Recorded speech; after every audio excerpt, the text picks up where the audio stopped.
কি করো? এই গ্যাস লাইট তুমি কি করো? খাই। খাই কিরকম কিভাবে খাও? একটু দেখাও তো আমাদের। তোমার কে শিখাইছে? ফিরোজকে? শুরু সুরজকে? ওই যে চুরি খেলে বাড়ি কোথায়? একটু জোরে কথা বলো। বলতেছি কি যে বলতে- এটা খাইলে কি হয় তোমার? গাড়ি তো ঝিনঝিন করে। আচ্ছা, গাড়ি তো দেখাও তো আমাদের আচ্ছা, দেখাও কিরকম তো খাও। আমাদের কিভাবে।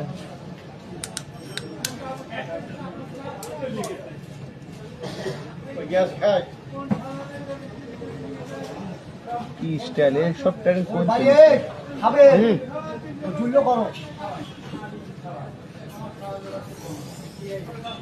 আরে আল্লাহ, খাবে থো থো থো থো, আর খাওয়া লাগবে না, থো থো আচ্ছা থো। ওটা রাখো। বলতেছি কি যে এটা খাইলে কি হয় তো পরে গাড়ি তো ঝিনঝিন করে। গার ভিতর ঝিনঝিন করে। তাহলে এই যে ইস! তুমি যে এগুলা যে এতটি যে তুমি গ্যাস লাইট যে খাইছো এ সবই তো গ্যাস লাইট ওই দোকানে